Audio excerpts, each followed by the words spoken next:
Well, thank you very much for coming. And so my name is Ines Salvi, and I got the scholarship, the International Course John Haker Classroom Exploration, to conduct research in the classroom, and I will show you what I did.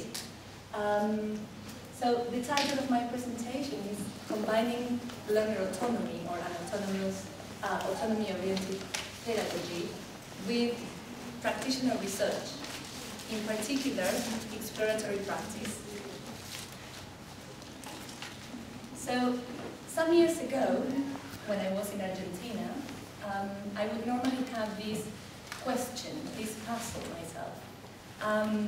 Why aren't my students as active and engaged in lessons as I would like them to be? And I would normally reflect on my practice, but I wouldn't find an answer to this question easily. I would see how some other students in other lessons with other teachers were more involved, more active. But my students were sort of fine, but not as engaged. So last year, I came across a video of an autonomous classroom by Lady Dunn. She must be around. I got really inspired because in this classroom, all the students were really engaged, really active. And the characteristics of this classroom were students were working in groups, and each of them were taking decisions and had a job in the group. The classroom was really well structured. They would set goals. They would decide how to do what they had decided to do. They would do it. They would present it. Then. Good timing. Just in time. So I'm talking about your video then. Okay. That really inspired me. Oh yes, it's good. The beginning. That was the beginning. So students would set goals. They would decide how to do what they have decided to do. They would do it, present it, and evaluate it. The teacher was not in control of making all the decisions in the classroom, but was a facilitator. So she would provide them with options, perhaps, so that they could make their own decisions. There were posters on the wall showing this process. And obviously, well, the teacher would provide them with options, so there was choice. And another characteristic that really struck me, or surprised me, and I really liked it, was the accessibility to material.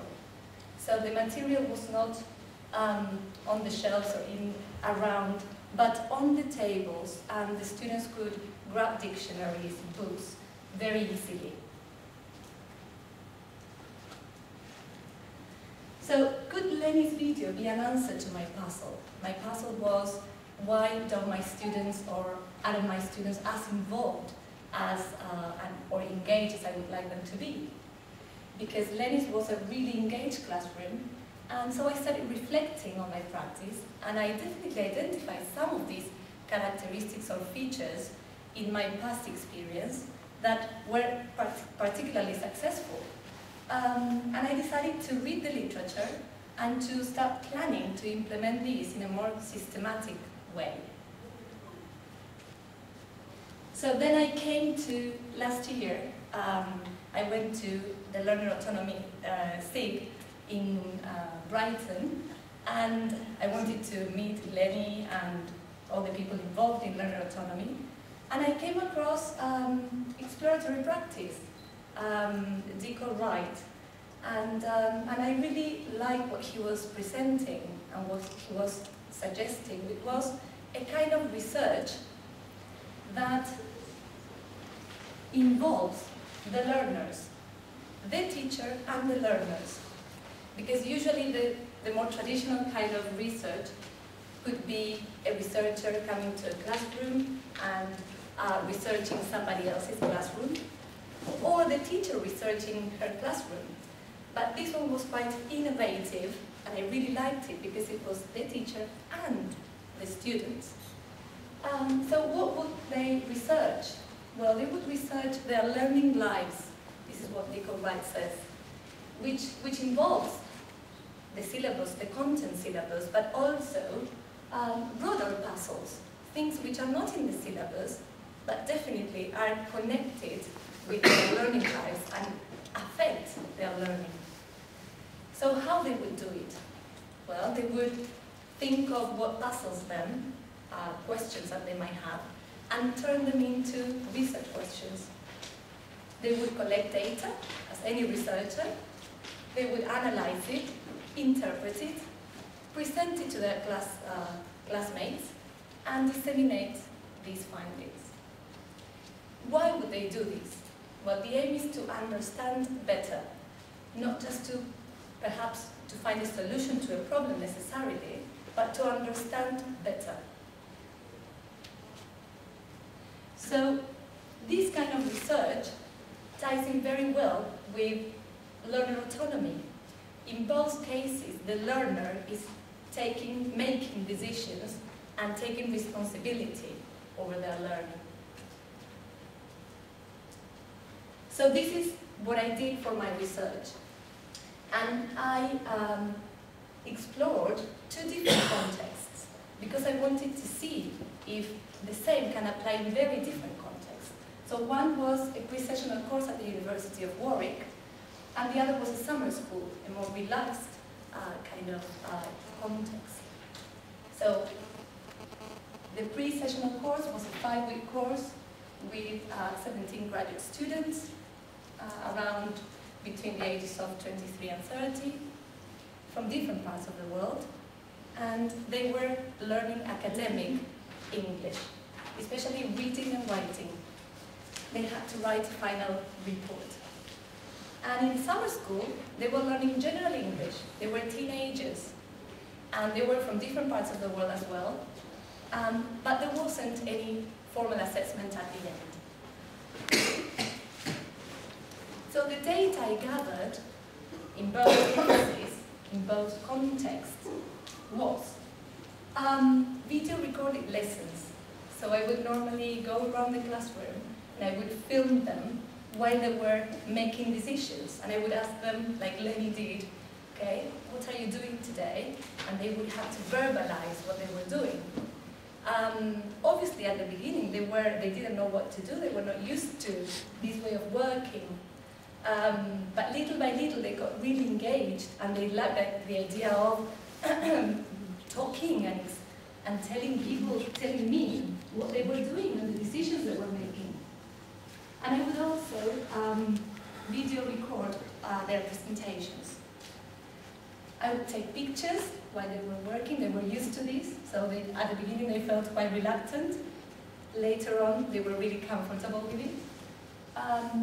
And make copies of products that they would do. I would also ask them to reflect. So I would ask them to do it every day after each lesson, and also weekly reflections. After a week, they would send me an email, at least at Warwick, they did that, send me an email with their reflections. And the 3 questions I would normally ask them to do, to reflect on, were, okay, what have you done today? What have you learned? And something in connection to the future. What would you like to learn next, or what do you think are your weak points and you should improve?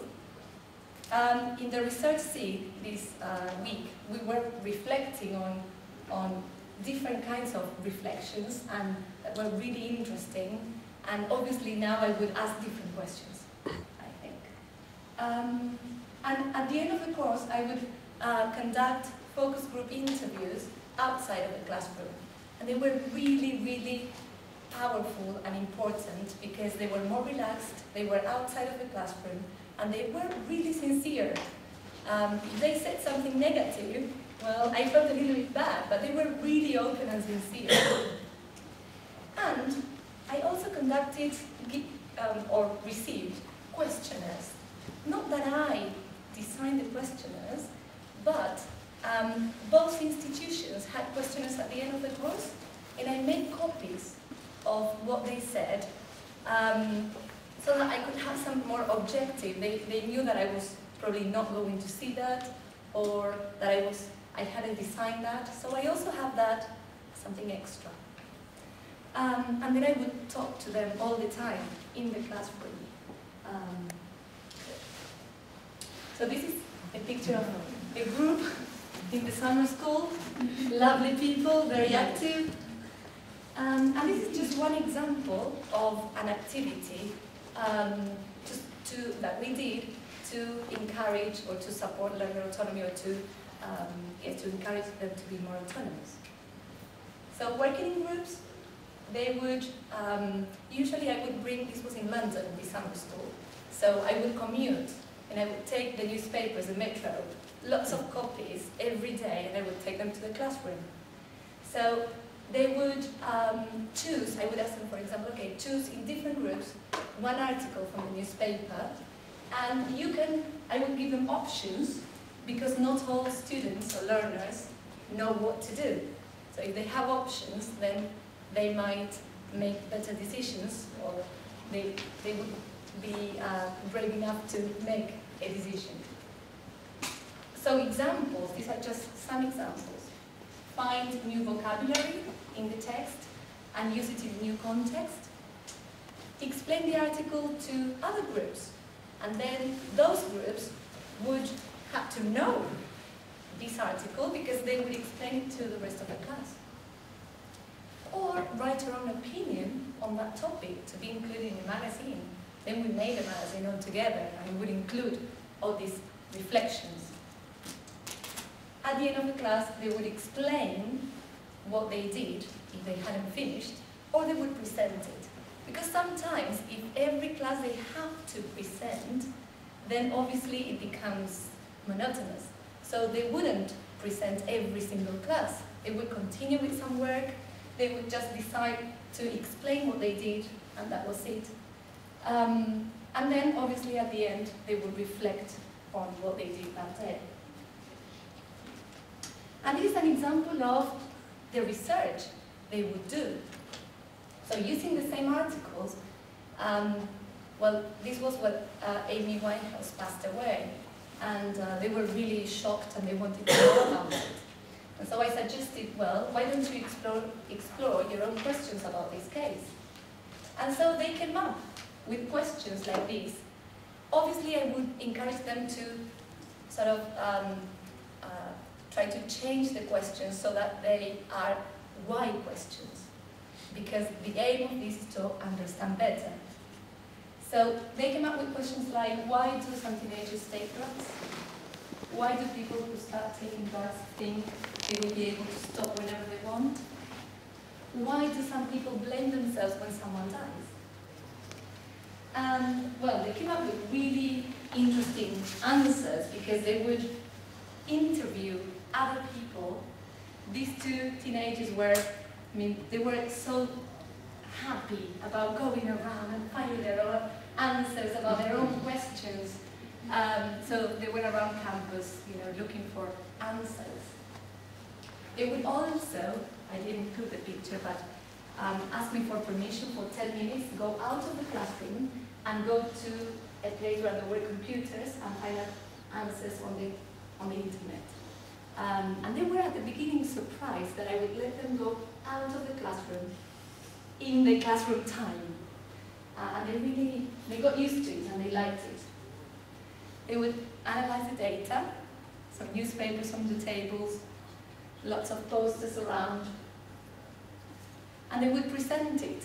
So this was a really colorful poster with photos of Amy Winehouse. So they would go to this little room somewhere else in the building,